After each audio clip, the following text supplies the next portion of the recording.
Well, hello and good evening. Welcome to the call, folks. Welcome to the call. We have our special guests here, but before we get to them, we have Deb. Deb, thanks for being here. We've got Jane Knight, Leanne Jensen, Natalie Yabuka, Robin McFarlane. Hey, Robin, good to see you. We also have Samantha's on her iPhone. Steve Darkaday. Stevie, how are you, legend? Sue Pryor, someone going by the name of The Black. Wasim, Sarah, and I'm sure there'll be a few more people joining us as we go on. But ladies and gentlemen, thank you so much for being here. This is going to be a really powerful conversation tonight with two incredible people who have crossed my path over the last couple of years. And I guess I just get goosebumps thinking about it because, you know, the powers that be cross us with people who are meant to be in our lives for a reason. And these two people are just how can I say, two people who inspire me every single day with the way they live their lives with such authenticity and integrity and strength. And our first special guest is 3 times world CrossFit champion, the one and only Amanda Allen. How are you, Amanda? I am so well, Dave, and what an incredible opportunity at this time in my life to be sitting here with you all now, sharing whatever comes, you know, whatever's meant to come. Yeah, so you have a lot to tell us. You've just had major surgery to the hip. So much going on in your world. I won't steal too much of your thunder. And our other special guest here tonight, he has an incredible story of recovery. He was a professional boxer. He was also a very high-level boxing promoter. Had a pretty good career. I think at one stage was New South Wales state champion. Had a really rough run with addiction, which I'll let him tell you about. And now he is the owner and the founder of what is arguably the best rehab in New South Wales. One and only Nick Midgley. How are you, Nick? No, I'm really good, Dave. I'm really good. Yeah, and I'm also honoured to be here, man. You know, I'm really happy to be able to share my story of recovery and be on this end of on my journey and not the end that was a couple of years ago, man. So, yeah, thank you. Yeah, look, it's a pleasure, folks. And these are the important conversations that we had to have, you know, because we see a lot more addiction showing up in our lives in many different ways, whether it be to our devices, whether it be to all the temptations that are around us, whether it be the bottle shop down the road, whether it be any number of things, the dopamine hit that we get from social media and seeing how many likes we get on a post. It could be any number of things, to substances, to people, to places, to toxic relationships, you name it. So as we're going to kick off, I think we'll start with the ladies first. We'll start with Amanda. Amanda, if you could give us a bit of a snapshot to your former life. I think what we'll do on tonight's call is we'll have a look at where you were, you know, back in the day, what the turning point was, and then what life is like now to sort of finish on a high note. But give us a bit of a snapshot, Amanda, of what, you know, some of the rock bottoms were like that you went through. Yeah, look, I've been collecting rock bottoms, it seems, from the day I popped onto the planet. And it's actually been really hard for me to remember them whenever I've been asked, because there's just been so many. And, you know, I've struggled with alcoholism, a little bit of drug addiction, but predominantly my drug of choice was alcohol. And, you know, I was an everyday drunk until the age of 34. So 18 years ago, I got sober, and, you know, that was through the grace of God and the rooms of Alcoholics Anonymous. And, you know, I didn't want to give up drinking, but it was dead or in jail or sober. And, you know, I've lived with suicidal depression my entire life, although in the last few years, you know, I'm starting to experience a peace that surpasses all understanding. And, you know, that's been hard earned and, you know, just an extraordinary thing. You know, I've had multiple surgeries. I've just come out of a hip replacement. I think it's basically 4 days ago. It was 7 o'clock. I came out on Friday night from total hip replacement. I've had multiple fibroid, like 4 kilos of tumors removed from my abdomen, emergency a number of times. Like I've been enjoyed the wonders of homelessness and having fled domestic violence. And, you know, and you know, I'm here today, not anything, like I'm the exact opposite, the inversion of everything that I've lived through. And, you know, my mission now is, you know, to help heal the heart and health of humanity by the power of food, movement, and prayer as medicine. And I truly believe that, you know, the power of example is the greatest thing that we can give. And, you know, that's why I'm here now. I've come through so much, and Honestly, it was the grace of God that's brought me here. I wanted to die by my own hand, and certainly have attempted suicide. It's been a hell of a journey, but I help women now. I run retreat, I run my podcast, I have the most beautiful range of products that I've used and created over 20 years to save my own life. And the list goes on, triple world champion in CrossFit, professional athlete, as a triathlete, and really all I've been trying to do is save myself from my own darkness, my own suicidal despair and alcoholism. And honestly, I'm 52 and a half, and my life is getting better by the moment. Well, you're 52 and a half. You kicked my butt the other day pre-surgery. We trained at my home gym. Amanda's got this dodgy hip and she still kicked my ass. So full credit to you. We'll bounce over to you, Nick. Give us a bit of a snapshot, Nick, what life used to be like. You and I had a really in-depth conversation. It was a heavy conversation. And if you're willing to sort of give us a bit of a picture of what your early teen years were like and just what you were facing, feel free to go ahead. Yeah, sure, Dave. Well, the worst part of my using was done as a teenager. So I started with drugs from 11, but IV heroin and Shabu back then, which was ice now, and known as ice now. And I came from a good family, good upbringing. I don't really understand why I went where I went, but like Amanda said, I just struggled with severe depression. I thought I was, fundamentally flawed in many ways. I had, real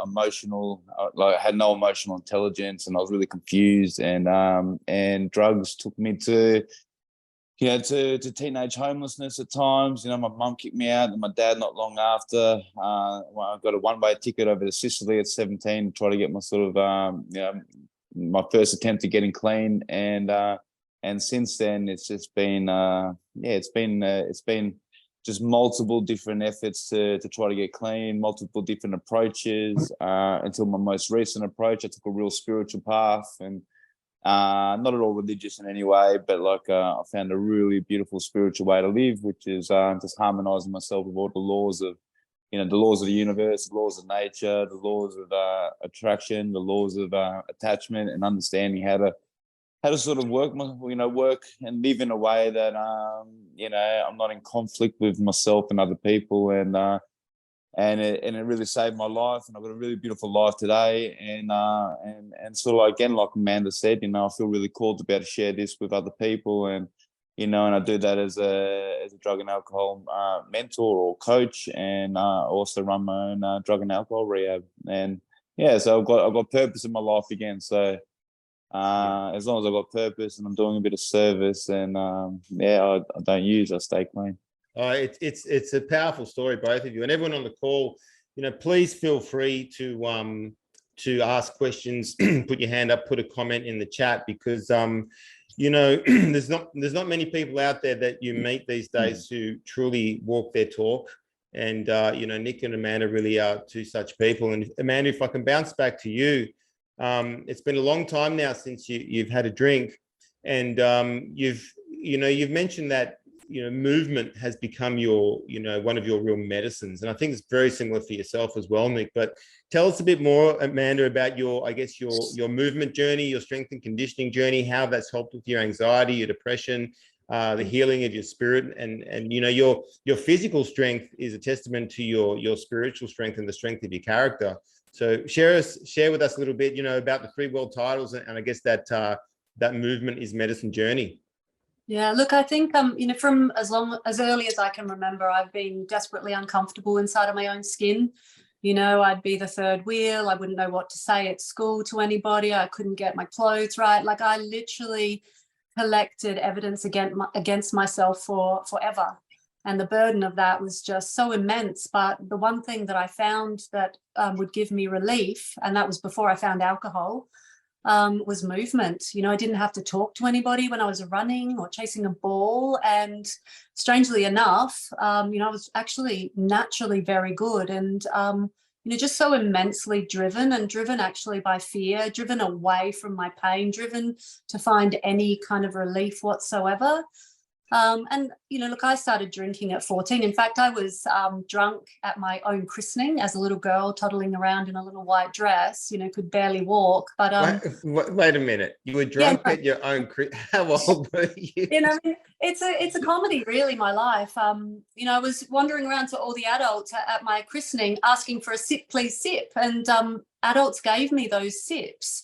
When I turned up to rehab at 34 years of age, having just come out of working 7 days a week in 2 wineries where I stole every amount of wine that I wanted. I was drinking all day at the office. My partner was a senior winemaker in some fine wineries, and I entertained media from all around the world. So I had extraordinary access, and that landed me in rehab in Rockingham in Western Australia, and but movement was the only thing that, if I wasn't drinking, movement would be the thing to give me some form of relief. And I was pretty driven really to dark places. And it's that journey. I mean, I was reading psychiatry texts as a 14-year-old girl, university psychiatry texts. I was reading Dr. Arthur Janoff's Primal Scream as a 14-year-old girl, looking for solutions to my pain and my problems. And, both my parents were pharmacists, and never was I able to voice my severe depression. And I wondered often if antidepressants would help me, but I had such shame that I could never speak and never ask. And, as I started to become an athlete, I believed that if I was on antidepressants, in some way I was a cheat and a liar, that my achievements would be false. So it's been a hell of a confused journey. And, everything I've achieved through desperation and determination and fear and this immense desire to find relief. And, I'm still here. Like, that I'm alive is its own miracle, and that I'm alive so many times over.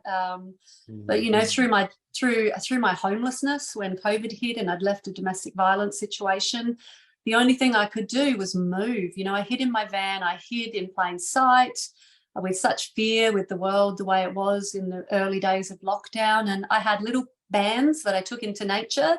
They said you could only, be outside exercising for an hour. And I figured, who the fuck would know whether I was training for 3 hours with my dogs or not? So I would just train and train and train and train. And these are the things that are my medicine. They're the only things that have saved me. And, I also searched for nutritional answers like hydration. I knew that was really important. And I kept seeking ways to get out of depression, suicidal depression. So, that's why I've ended up doing what I do now, and being and having achieved what I have, and why it's such a passion for me to help others not suffer as deeply and as long as I had to. That any answers and any service that I can be to anybody else, that's my purpose, that's my mission. And it's this whole thing, my life is a God job. It's a powerful story. And Nick, yourself, throughout your using history, you were training and you were boxing. Give us a bit of an insight as to how you were you were balancing this boxing career with with a big habit. What was that like? When Amanda threw out the word fraud, that's how I felt. I felt like such a fraud of an athlete. I never, and I actually feel humbled being in a chat with Amanda. I didn't go into world level or anything. I was just I trained out of self-hatred and just a little bit of peace, and I trained by myself. I couldn't be coached, so I struggled to be told what to do. So I trained all my professional fights by one myself, and I travel for the even to the Australasian title in New Zealand. I traveled on my own with no team or no nothing, and just no one in your corner. No one in my corner. The matchmaker was in my corner. It's just like, what the fuck are you doing? And for me, it was just this, full escapism. I used to get on, have a big bender, do 2-3 nights on the uppers, on the coke and stuff like that, and then hate myself for it. I'll put my running boots on, and I'll find some staircases, and I'll do stair sprints until until I just no longer hated myself, you know, like until I just would look, you know, I'd curl over and fucking, you know, spew, and you know, and so it was a really unhealthy way to train. There wasn't any, you know, there wasn't any recovery in it. There wasn't any self-care in it. And I was always injured. I was full of cortisone and glucose injections, and you know, so my body really sort of you know, manifested that sort of like, you know, lack of self-love and self-care for sure. Yeah, wow. Oh man. And when, you know, if I can bounce back to you, Amanda, I'd love to know, you know, what was the turning point? You know, like when, at what point did you just say, I'm done punishing myself with alcohol? And you just drew that line in the sand and 18 years ago and never touched it since. What was the turning point that got you to that? Yeah, you know, so for me, I guess the profound turning point was Alcoholics Anonymous. And actually, I remember I was living in Margaret River, well, actually Bustleton. I was working in Margaret River. I was doing my 7 days a week in wineries. I was drinking easily 3 bottles of wine a day without fail every single day. And then that takes some hell of a discipline. And I would turn up to work and, you know, I had a winemaker partner who was definitely alcoholic, but I was way worse than him. I was hiding bottles of wine, so he wouldn't know. I'd have a bottle drunk before he got home, crack a bottle, have half of that drunk and share it with him as if it was the first. And, you know, I just couldn't go on anymore. You reach a point where you're sick and tired of being sick and tired, and there wasn't enough coffee, Panadol, eye drops, sausage roll with sauce to fix me each day. And I just remember going out into the back lawn under the stars. And I got down on my knees and I prayed to a God that I'd never bothered to speak to before and didn't believe in. I thought people who talk to God were God botherers. And, you know, you find out what you're made of. And you know, I called out to God, and I called out for relief, and I called out to, you know, please, to just help me. And, you know, a couple of days later, I actually connected with a woman in Alcoholics Anonymous who helped me get into rehab, and I was in rehab within days. I was so blessed. And, you know, the gift of desperation is what I received at that time, but it took literally just over 20 years of drinking alcoholically like a chameleon in plain sight, and nobody knew, nobody noticed. My parents, yes.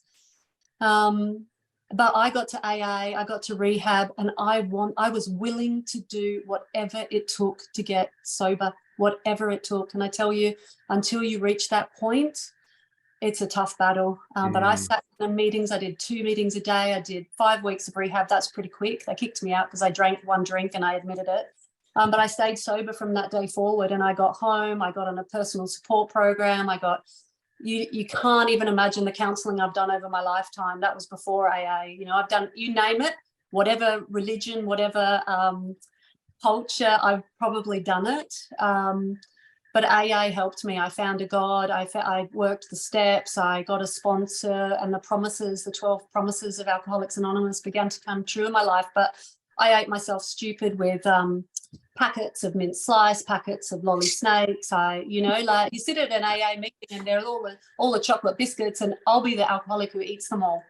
You know, you'd be lucky to get a look in. And that's just how I was. And I thought, because my initials were AA and I was pretty badass, that I would I never thought of that. I would have it all sorted. I would get in there and I'd pretty much show those alcoholics how to get sober. But no, it was a brutal journey. And even at 5 years sober, I sat sobbing in a meeting that I could never drink again and that I was suicidally depressed. But also at that time, they call it a spiritual awakening. And I had a pretty filthy conversation with the God of my understanding at that 5-year point. And what I discovered is that God already knew all the filth about me. It was me rejecting me. And really, I think that's when things started to turn even more profoundly. And but I tell you, every day I've got to turn up. Every day I've got to be present and be willing to do whatever it takes to stay sober. Yeah, powerful, beautifully said, Amanda. And Nick, what about yourself? Like, tell us, was there like a really pivotal kind of turning point, or was it like just a gradual realizing that you just couldn't live that way anymore? Yeah, mate, like all my using was always kept in secret, and I had this real fear like that that I'd eventually be found out. Like when I was doing these promotions that got on Foxtel and stuff like that, and they were sort of like, naturally broadcasted, I was thinking, oh fuck, someone's gonna see me and put two and two together from my past and call me out of my shit. I'm gonna be publicly humiliated and stuff. Sorry. Can you just give everyone a bit of an insight into the scale of the boxing promotions you were doing as well, Nick? Because you were doing some big gigs. You weren't just doing like a local Boy Scout punch up. You were doing some big boxing promotions, right? Yeah. Towards the end, they were very big. Like these days, Australian boxing's got like a lot of big promoters, But back when I was promoting, like there wasn't. There was just a handful of people that were getting their shows on Foxtel, and I was one of them, and and I had that real fear of being found out, and a lot of pressure on you too, right? Like because a Foxtel fight.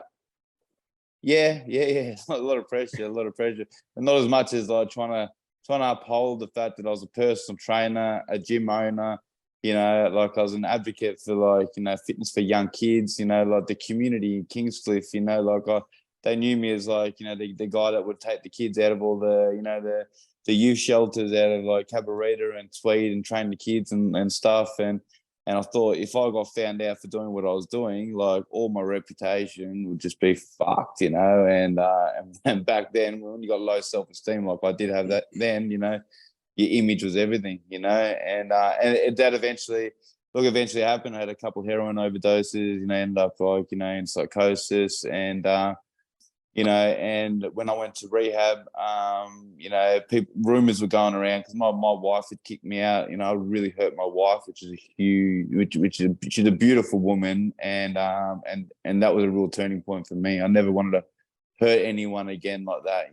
Someone that I cared and loved for that much, and I had a company car, my gym logo on it that was parked at like a resort that I was renting at the time because my wife kicked me out, and so people were asking questions. Live in a small community, and and it all came out. Like I had a heroin overdose where I lost the use of my legs for nearly 10 days, and holy smokes! So that's right. You told me on the call you lost the use of your legs for nearly 10 days. Yeah, well, I couldn't walk at all for 4 days, and then I started limping around. It started gradually coming back, and and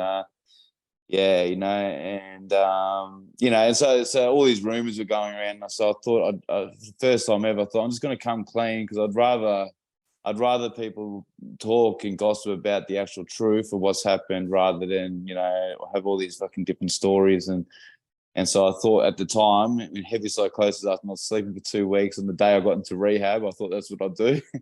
So I did this fucking real sort of outed post and outed myself, and then the next day I woke up thinking, what have I done? And I felt really exposed. Like I woke up, felt like I had no skin on, and I didn't want to deal with my shit, and like I was fully suicidal. Like I'd lived recklessly my whole life. Like I didn't really care for life my whole life, but like I never contemplated taking my life like I did on that day, And I too, like I don't remember how I did it, but like I turned to God, or I turned to something. I just got so desperate, that I just sort of, I basically put it out there. It's like I just need to get through this, otherwise I'm going to take my life. And that was the ultimatum. And whatever that energy that I was connecting to at the time, they knew how serious I was, and something just really miraculously changed. And like I had a huge amount of drugs in my system, and I suffered nearly no detox because like that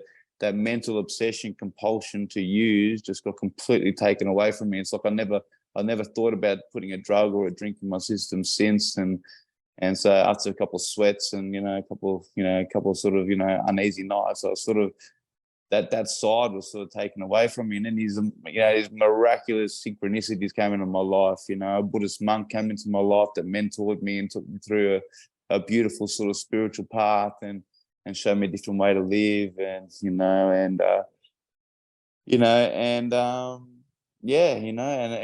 I just found a different purpose to how I was living. Like I just lost the purpose because when I was a boxing trainer and I was getting kids off the street and and getting fit, like I felt like I had purpose. But then when these kids started getting older, they all got good and they turned professional, and I had to get them fights, and the fights were costing money. And it was all about the promotions, all about the money, all about the sponsors, all about the sponsor after parties and that. I just lost my way, And so like I found some work again that gave me that purpose again. And for someone like me, if I'm not living in purpose, and man, I'm just slowly dying, So just Man, what a story. Just incredible, and it must have been absolutely terrifying, especially as an athlete, let alone anyone, but losing the use of your legs for 4 days completely, and then having everyone know, suddenly being exposed, all the masks ripped off all at once whilst you're going through that. I can't even imagine the mental turmoil that you went through. Guys, this is a powerful chat. Really appreciate you all being here. Back to you, Amanda. I'm just wondering what it's like for you as well, listening to some of Nick's story. How much do you relate? This is the beauty of, for me, because AA was a huge part of my journey. I clung to it, and I did 2 meetings a day. And, the beauty of one alcoholic addict sharing to another alcoholic addict is the power that, it relieves the shame, that sense of isolation, that you're the only one and that you're suffering alone and no one can help you and no one would understand. We tell ourselves these stories, but it's not true. I cannot tell you, the thousands of hours I've sat in Alcoholics Anonymous rooms and listened to a man who would be morbidly obese and 70 years old, who's never done sport in his life, tell my story. Teenage girl, everybody gets up and tells your story, and you can't judge a book by a cover. And what it does, it just reassures you. It just, I don't know. And, in fact, what I've experienced as well is this immense sense of humor that is so healing when we talk about, the things that we did and that we relate to one another. And it's so healing. So every time I hear someone sharing so openly and honestly, I love brutal honesty. I love it. I'm born for it. Everything before AA, I never heard brutal honesty from anybody. And I think that's why I found life so difficult, because there wasn't a rawness, there was a politeness and a correctness and a rules to everything. And I don't fit that. And anybody who's an alcoholic addict, we are so highly sensitized and sensitive, and we don't fit in the normal world. And, I think we're now to rise and to support one another and sorry to cut you off. I think you really touched on something that everyone related to. You just said that we don't really fit in the normal world. Anyone who's attracted to my Telegram page doesn't fit in the normal world. And I'm sure every single person here relates to that. Can you elaborate a little bit more on that? And also to sort of give you a double kind of question. Do you think that idea of this or being an addict is something that is necessarily lifelong? Because I know I'll never fit in this world. I never have, and I never will. And, I don't think I'll ever feel quite right in this world. What are your thoughts on that idea that, addiction or that sort of sense of never fitting in here is kind of permanent? Yeah, absolutely. But what I think is happening in the world, and what I'm finding personally, is that I'm finding my tribe in these troubled times. We're being magnetized to one another, and I just thank God for those of us who are left of center, uncomfortable, highly sensitive, have never fitted in, who've suffered abuse and addiction. And there's such an incredible beauty. There's such an extraordinary creativity and spirit in these people. And I will always be an alcoholic. I cannot pick up a drink because alcoholism, alcoholism is progressive disease. I've not drunk for 18 years. I haven't had an alcoholic drink. And if I did, I would probably be wet-brained in hospital, as if I had been drinking heavily for the last 18 years. It's a progressive disease. I truly believe it. And I've witnessed it from people who've gone back out to drink and haven't made it. So I will always be an alcoholic. And, it's the first drink that is the danger to me. I remember a a friend of mine down in Sydney, and he was a water ski guy. He was an a little bit older than me. He'd be, mid to late 50s, probably 57 or something. And I used to train with him at the gym, and he was a builder, big guy. And he used to tell me about his sobriety, right? He was about 16, 17 years sober. And I remember saying to him, I'm like, can't you have a beer now? Can't we ever go for a beer? He's like, no, I can't do that. It's the first one that'll do the damage. Anyway, I stopped seeing him at the gym for weeks. I was like, never saw this guy anymore. It would have been 6 months later, he came back, a shell of himself, and really, really fried. I was like, mate, what the hell happened to you? He goes, oh, I thought I could have a drink. And I went straight back to my old habit, which used to be speed, but he ended up getting some ice. And he ended up injecting ice and being on this ice bender. He was awake for so many days in a row, he had actually partially destroyed his vision. He had about 50% of his normal vision. He had been awake for that long. He'd lost all this weight.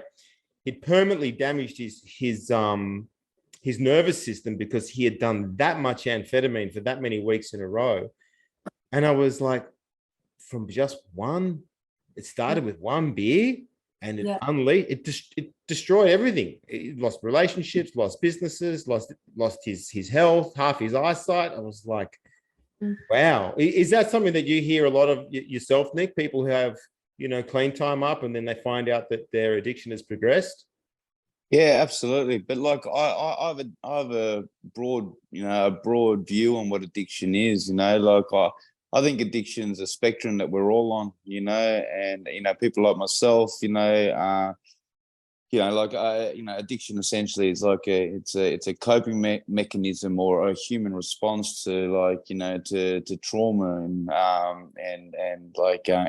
a need to distract from what's actually going on, and I challenge people on this all the time because obviously it's easy to sort of look at my story and go, oh, well, Nick's an addict, it's like, okay, yeah, cool. But I challenge anyone that sort of assumes that they're different, if they put their phone, their iDevice in their pocket, and allowed the notifications to ring all day in their pocket without resisting the urge to take that phone out, and if they could do that for a full day, I'd be really surprised. And then couple that temptation to, every time that notification went off, couple that with like a physical withdrawal as well, that got progressively more severe, and throughout the night would just sort of like get stronger and stronger. And then the only way to possibly get rid of that is to pull the phone out your pocket, and it gives people a bit of an idea of what it is like to be in addiction. And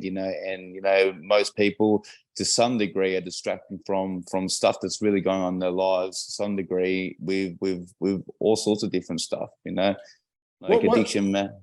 Sorry to cut you off, Nick. What do you think's like at the root cause of addiction fundamentally? What is at the... Yeah, I think what you named before, like people just feel like they're disconnected in the world, like I genuinely feel that, and I feel like what Amanda and I are doing now is offering people a really authentic human connection, because we've got this idea, like we see all this stuff portrayed to us on social media and on TV and stuff, and like this like perfect ideal way to live, like by society standards and stuff like that, and then we feel shame if we feel anything but happy, with this sort of like with this dopamine dependent fucking happy fucking obsessed people, which just isn't obtainable, like pain is just a natural part of life, but we're hardwired to escape it, and when you think about it, imagine sitting across the room from a perfect person. Like, you'd be bored shitless within fucking half an hour talking to them.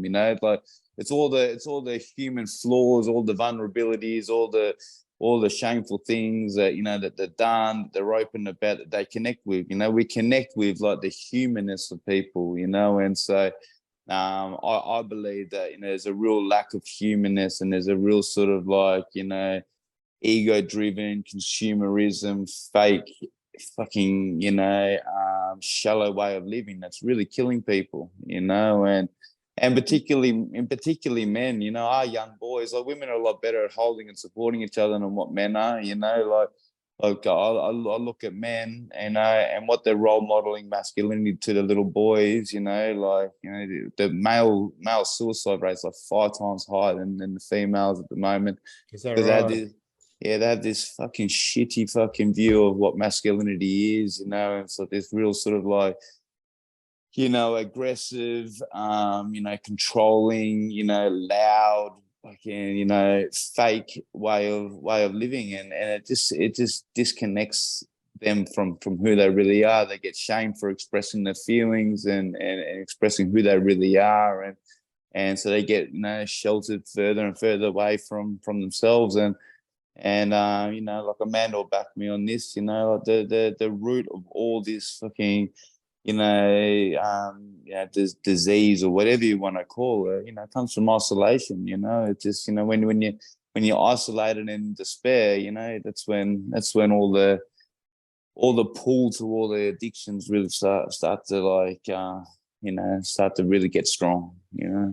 Look, I think I get the feeling that these calls are going to get bigger and bigger. I'm just sort of getting the intuition that a lot more people need to have these conversations, because you're really hitting some very powerful points, Nick. I think the disconnection that we suffer is incredible. I think the way we spend time on our devices, comparing ourselves, to all these other sort of, everyone just puts their best life forward on social media, when it's easier to put a filter on and, put your favorite clothes on and put a chirpy post when, you might be falling apart inside. But, we don't see the true, I guess, what's really going on for people, because we're not spending enough time with people having real conversations. And then even when we do get together, how often do you see groups of people sitting down at a restaurant? They're all on their phones, they're all in their devices, still keeping the facade going and the fraud going of this sort of fake life. But man, I used to do it, Dave. I remember like taking a photo of the gym and then a breakfast after, and I'd slept in 2 days or eaten a meal in 4, and I was like, wanted to show the world this, because this is how I was feeling. You know what I mean? Like, if I'm feeling good, like I don't fucking need the world to know. Like I just fucking, like I just think. It's just like it's ego. It's a false sense, There's not many people that are really showing up authentically on social media. We're all showing the lives that we want people to see, not the lives that we're really authentically living. And I feel like it's a real dangerous thing to flood humanity with, and it's really fucking toxic. I think what we're going to start to see is, because it is so toxic, people are going to be craving this kind of real connection as well. Like, I'm really looking forward to hosting more and more of these calls with guests like yourselves, because there's a flip side to this. Everything has to eventually counterbalance. We're going to start to see the pendulum swing back, because all of this disconnection and all of this fake world that we're seeing, it's people start to crave connection. They start to crave what's real and authentic again. What would you actually, Amanda, I'm just going to address a couple of questions that are coming in. A question here from Jay asking, how did you overcome the initial withdrawals? What was that like for you? Sugar. You have no idea how much sugar I ate. And look, I see, this is the thing, the gift of desperation. I reached a point of no return where I was willing, I got on my knees, I cried out to God. I was willing to do whatever it took. That was it. And that is a gift. And I tell you, at the time, it doesn't feel like a gift. It feels like the worst death ever. But I clinged to whatever might help me. And that was AA, that was rehab, and that was sugar, any kind of sugar, lollies, sugar, all day sugar. I was so fat. I was covered in acne. I got fat. I got more sober. I got crazier. I lost my mind more and more and more. And people who know me from 18 years sobriety, who were there in my first meetings back in Adelaide, would tell me, and they were old-time sober members, right? And they knew how mad I was. They knew how desperate I was, but they also knew how willing I was. And I turned up. I did things that I did not want to do. Like, I went and washed the dishes at the end of meetings. I went, because they said, go to coffee, turn up to meetings, give somebody your phone number, ring them. Like, I can tell you, my skin crawled with the self-disgust and self-loathing and this contraction that I felt at doing every single one of those things.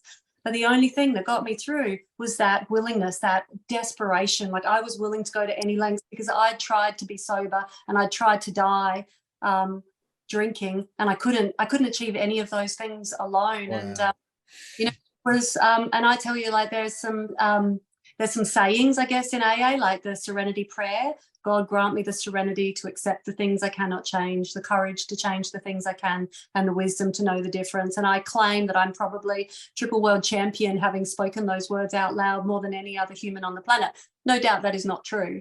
But honestly, that's when I could not stop my thinking, going desperately to wanting what it wanted, wanting a fix, wanting something to make me feel better. I hammered those serenity prayers and prayers like them. And I did anything I could to redirect my thoughts, which would always go dark. They would always go deep. They would always go to self-loathing, and they would always want me to take a drink or a drug. I'm wondering as well, because you were drinking so much alcohol, and alcohol was so high in sugar, you probably managed to detox from the alcohol, but your body was just craving sugar as well. So you've withdrawn the alcohol, and then it's like, okay, we'll give you the sugar hit. So you've probably had to, get off the alcohol first, and then you got off the sugar. Is that how it played out? Oh, look, sugar took forever. I didn't even care. And you know what? Like sugar wasn't going to kill me. Alcohol was going to kill me. And I didn't care. That didn't matter. Those sorts of things, my body weight, the amount of sugar I was eating, that didn't matter. My depression, it didn't matter. I turned up to AA because if I couldn't get sober, none of the other stuff was available on the table ever. Wow, powerful. Thoughts on that, Nick? Anything to add? Yeah, my physical withdrawals always came after, the mental, the using thoughts or the drinking thoughts. And for myself, I just had to sort of, constantly find ways to, to rearrange my thinking, and to sort of to just check my thoughts, to sort of see is this thought being helpful? Is this thought good for me? Is this thought true? And just sort of monitor myself and just not romanticize anything about it. Like I had to have a really good support team around me, when the stuff came into my head, I had to have people to call, I had to have people to lean on and to share that stuff with, because the power of the addiction, it lies in the isolation, like I said before, so if I didn't sort of express it and get it out of me, it became really strong.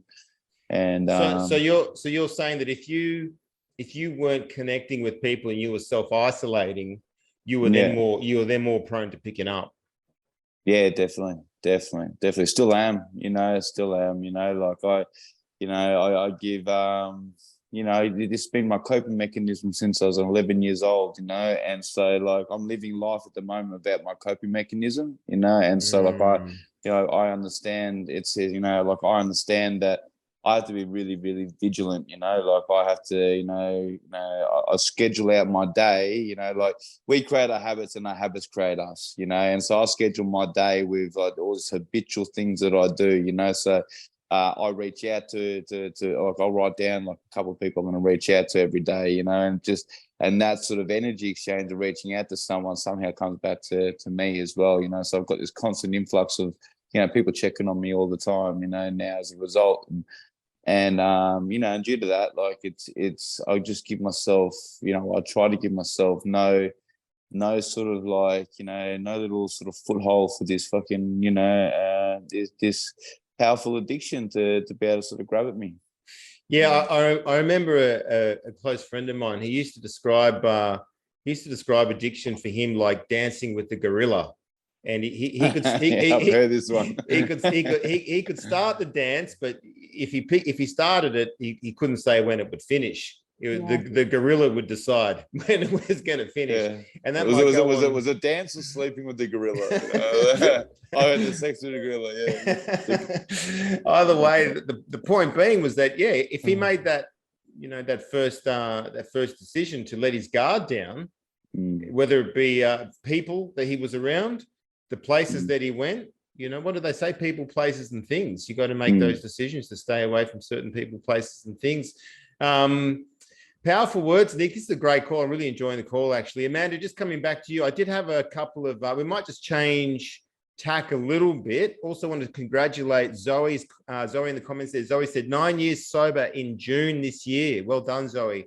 And Well done, Zoe. She Awesome. started at 8 years old because she hated the world and definitely did not fit in, and still doesn't want to fit in now.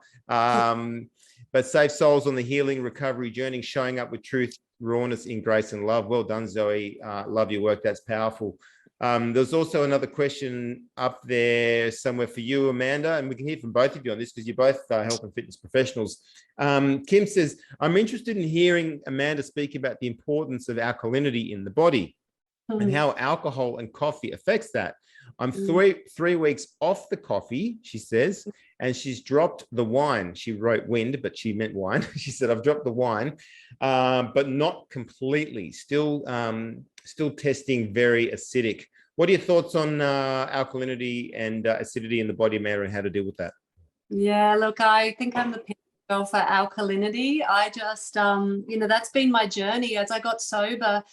Because I turned everything I was to drinking. I did everything I possibly could to drink. So what's happened as I've become more and more sober is I've flipped that to do the exact opposite. So every single thing I can possibly do to be the highest version of myself, the most radiant, the most strong, fit, anti-inflammatory, anti-aging, joy-filled, inspiring, everything for myself and for others. So that journey has brought me, very, very quickly, firstly to hydrating, and then I was looking at Himalayan salt in water, and then lemon, and I tried spirulina, and, I've just been creating a way to alkalize my body. And also because it wasn't just alcoholism for me, it's been suicidal depression, chronic acne, incredible health journey as well. So my mission has been to save myself because I couldn't find anybody that would do it for me or could give me all the answers. So I spent my entire life researching in every way I could, books, podcasts, just everything I could get my hands on, how to get well and how to rise out of the darkness. And so hydration and alkalizing. I created a product called Green Goodness that it's been a long journey, and I drink 2 to 4 liters of that every single day. Every single thing that I eat is alkalizing. There's no inflammatory foods, there's no nightshades, there's no sugar, there's no toxic chemicals and pollutants and 951, 651 chemicals. I've gone the exact opposite direction. I've gone so OCD, so committed, so passionate to be the most extraordinary, healthy version of myself. And look, you ask about coffee, and look, the truth is I love coffee. And you could do research and people say, no, it's bad, it's evil, it's, it's toxic, it's this and that.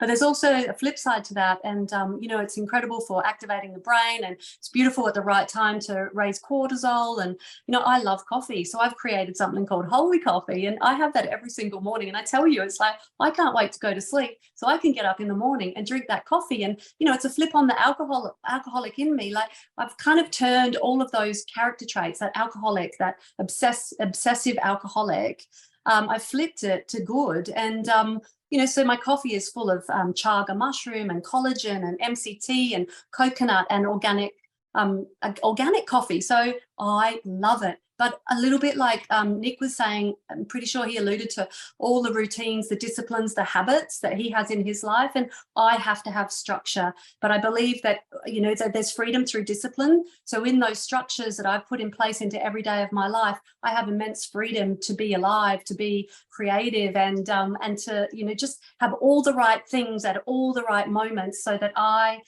become that triple world champion. I become the woman who's inspiring. I can, share honestly, I can just be of service, really. I can be of service to others. And so, I'm alcoholizing for the rest of my days because of the damage that I've done and because of the nature of the world that we live in, irrespective of alcoholism and suicidal depression. Yeah, they certainly throw a lot of acidic gunk at us, don't they? Beautifully said, Amanda. Hey, Robin, I can ask you a question, or Robin, would you like me to unmute yourself, and you can, I might get you to address that to Nick, since Nick's running the rehab. Maybe Nick can address the question for Robin, but are you unmuted there, Robin? Yeah, there you go. Go ahead. I'm good. Yeah. Hey, Robin, how are you? Not too bad. Yeah, I lost a daughter to suicide 4 years ago. She had ice, but my son is struggling now. He's had a lot of trauma. And I was just wondering, he's going to Triple Care Farm next week. He's done detox 2 weeks and had to come back. But any advice? Like, it's a 16 to 24-year-old facility. Yeah, how old is he? 16, 17 in July. Yeah. And look, is he willing to go there? Is he willing Yeah, to? yeah. He wants to change. He's had depression. He doesn't want to end up like his sister, obviously. Yeah, for sure. Yeah. Look, I mean, the fact that he's willing to at that age is huge. You know, like a lot of the time at that age, you know, there's a huge amount of resistance and, you know, a huge amount of denial, and you know, they're around sort of all the friends who are far from you know, from properly looking into themselves. And you know, like I just think you're truly blessed to have a son that's willing to get treatment at 16 and open himself up to that, you know.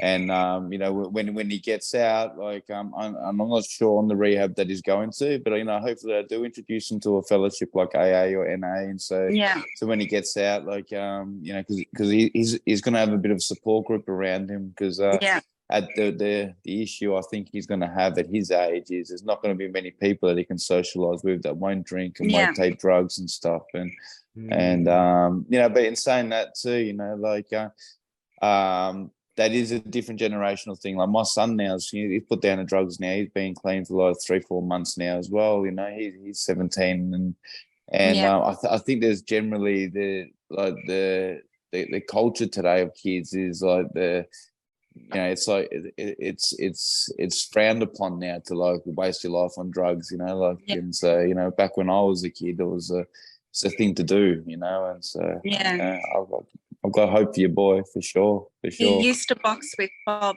Merovic at the PCYC, you know Bob? Oh yeah, I know Bob. Yeah. I said you need to go back to boxing, get that anger and that movement. Yeah. Oh, for sure. I'm biased, but you know, like I think it's boxing for any kid, you know, especially young boys, you know, like you know, they get that testosterone sort of, you know, kick, you know, in their teens, and they need a healthy outlet for it, and if they don't, you know, like boys together, you know, that age is really dangerous for boys, because there's this like they hang around in groups and they all try to outdo each other. They get more dangerous, they do more dangerous things, and you know, they then one will smash one will smash a car, the next will break into it, the next will, like, you know, drunk drive, and like it just fucking escalates, and they outdo each other all the time. Whereas you know, and so if you know, if they can get into a boxing gym, it's that same sort of energy that just sort of expelling in a sort of more healthy way. You know? Thank you.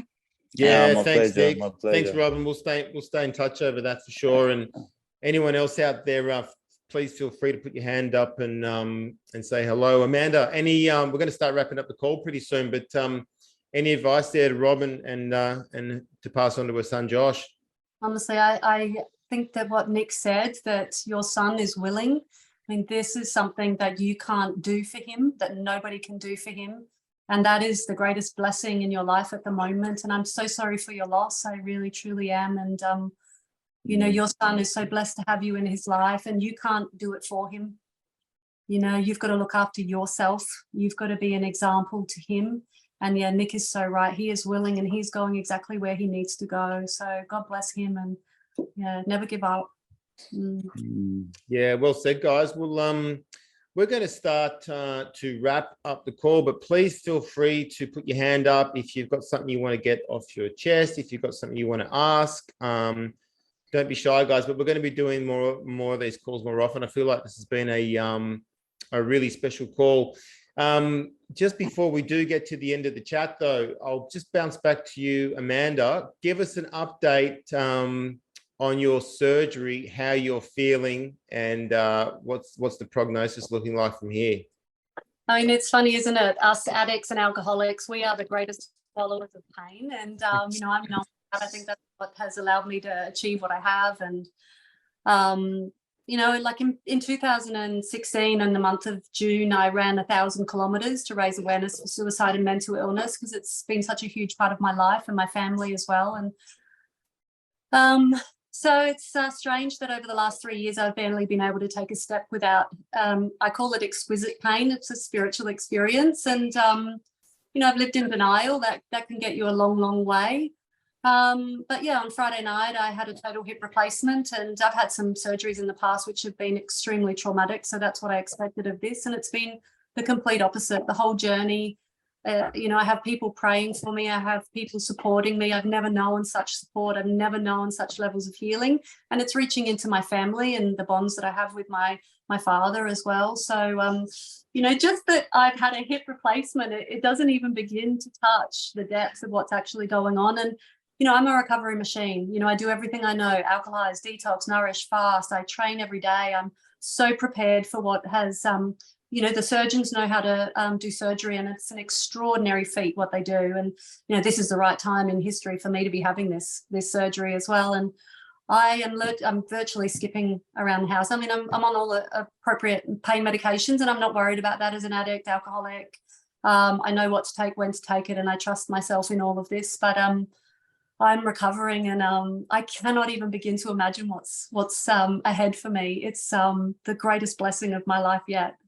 I can't imagine what's ahead for me, because we train together on a fairly regular basis, and you kick my ass with one freaking hip. Now you're going to have two hips. I'm going to be dead. Too funny. Incredible story. Hey, someone just asking about your website, Sue Pryor, Amanda. It's amandaallen.com.au, and Amanda passes on a discount to all our people if you use the promo code Oneegs, just so she knows where that comes from. And she's kind enough to pass me on some product. I use the Green Goodness every single day. That's my favorite product. I've actually got your holy coffee mixed with my Nescafe, mixed with some Saname collagen coffee as well. So I've got this like epic coffee mix in the which is gold. I just want to make sure I got the website right. amandaallen.com.au, promo code Oneegs. And let me say, Dave. Beg your pardon? Can I speak? Yeah, please go ahead. Look, I just wanted to say, I just love supporting you and everything that you've stood for and achieved and actually tolerated and lived through on behalf of all of us. And, that I can also support your followers, the people who've supported you. And, it goes further than that 10%. I have so many people who reach out, and I work with you privately. It's my service, right? That I can be of service to you, because I've been many places that you are now, and I've come through, and anything that I can give to support you in addition to or irrespective of any products is, that's my gift, and it's a service, and I'm blessed to be in such a position. Oh yeah, you have helped out a lot of people. They just didn't buy some products to become like a long-term friend that you've been guiding through a lot of people through these detoxes and through their journeys through this whole thing. So thank you for your incredible service to everyone in the community. Nick, wrapping up the call, final thoughts. I just think it's great that you're offering this for people, like you're offering an avenue for people to sort of speak their truth and stuff like that, and myself as well, in admiration of of what you do from a completely unbiased, viewpoint. I understand that, when we talk about, things that are true to us and stuff like that, they can buck trends a bit. We have to deal with a lot of hate and stuff, and so it's nice to it's not about controversy. It's just about everyone should be able to speak their mind and and have their own beliefs on things, and and this is what I'm doing here, and this is my belief, my version of recovery, and this is how I want to help people, and anyone that gives me a chance to express that, to push my message out, I'm really grateful for. So thank you. Yeah, look, thank you so much for being here, both of you beautiful people, and all of our beautiful guests who have been listening in on the call. Nick, lastly, where can anyone find research on your facility? It's Hope in Health, correct? Yeah, hopeinhealth.com.au. And what about your social media handles? We're on Facebook as well, and we'll be on Instagram shortly. So. And everyone can find you as Nick Midgley on Facebook. Yeah, they have me on Nick Midgley on Facebook. They like what you're sort of hearing in this sort of podcast. That's sort of what that's how I show up in on my social media feeds as well. It's a real sort of you know, all my spiritual side comes out in my my Facebook post. So Yeah, give us a I follow. really, Give us a follow. I always enjoy your posts. Everyone, you can unmute yourselves and just thank our special guest tonight, and thank yourselves for being here. It's been a fantastic call, and we'll be doing this again very, very soon. Thank you so much, Nick. Thanks, Amanda. Thank you, everyone. Thanks, guys. Thank you, guys. Thanks, guys. Thanks, Yeah. Amanda. Thanks, Powerful Nick. chat. Thanks, Dave. Bye. Very welcome. Thank you. Thank you. God bless. Thanks, guys. We'll do this again. We'll see you all again on Thursday night. I'm not sure who we've got for Thursday night, but I think we might make these. This is almost like a bit of a meeting, if you know what I mean. I think there's a lot of people who could benefit from more calls like this. So we'll do it again very soon. Thanks again, everyone. Over and out. Thank you. Bye. See you soon.